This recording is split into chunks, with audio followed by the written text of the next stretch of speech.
நாகையை அடுத்த காடம்பாடியில் சொக்கநாத பிள்ளைக்கும் சின்னம்மைக்கும் மகனாக 1876ஆம் ஆண்டு ஜூலை 15ஆம் தேதி பிறந்தவர் மறைமலையடிகள். தொடக்கம் முதலே தமிழின் மீது தீராத ஆர்வம் கொண்டிருந்த அவர் மகாவித்வான் மீனாட்சி சுந்தரம் பிள்ளையின் மாணவர் நாராயணசாமி பிள்ளையிடம் இலக்கியங்களையும் சோமசுந்தர நாயக்கரிடம் சைவ சித்தாந்தமும் கற்றார். தன்னுடைய 22வது வயதில் திருவொற்றியூர் முருகன் மீது பக்தி கொண்டு மும்மணி கோவையை பாடினார். சென்னை கிறிஸ்தவ கல்லூரியில் தமிழ் ஆசிரியராக பணியில் சேர்ந்தார்.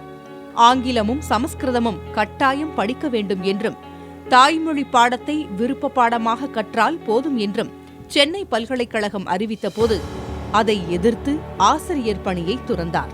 தமிழ் மட்டும் இன்றி ஆங்கிலம், சமஸ்கிருதம் போன்ற மொழிகளிலும் புலமை பெற்ற மறைமலையடிகள் வேற்று மொழிகள் கலப்பின்றி தமிழை மீட்டெடுக்க முடிவு செய்து தனித்தமிழ் இயக்கத்தை தொடங்கினார்.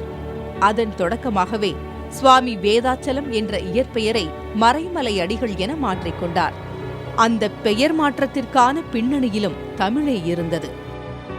தமிழ் தனித்தியங்கும் என்ற மேனாட்டறிஞர் கால்டுவெல்லின் அந்த ஒப்பிலக்கணம் என்ற நூலை படித்த பின்பு அதிலிருந்து தாம் தமிழ் தனித்தியங்கும் என்ற உண்மையை அவர் கண்டறிந்து 1916ஆம் ஆண்டு மாலை வேளையிலே பல்லாவரத்திலே அடிகள் மகள் நீலாம்பியாரும் 2 பேரும் ஒரு பாடலை பாடிக்கொண்டு வருகின்றார்கள். பெற்ற தாய்தனை மகமறந்தாலும் பிள்ளையை பெருந்தாய் மறந்தாலும் உற்ற தேகத்தை உயிர் மறந்தாலும் என்று வருகின்ற பொழுது அப்பொழுது அடிகளார் கேட்கிறார், நீலாவே இந்த பாடலில் வருகின்ற ஒரே ஒரு வட சொல்லான தேகம் என்ற சொல்லுக்கு பகரமாக யாக்கை என்று இருக்குமானால் தமிழின் ஓசை என்பது மட்டுமல்ல, தமிழில் பிற சொல் மொழி கலவாமல் நாம் தடுத்தல் ஆக வேண்டும் என்று உறுதி ஏற்பட்டதின் கரணியமாக தன் ஏற்பான வேதாசலம் என்பதை மறைமலை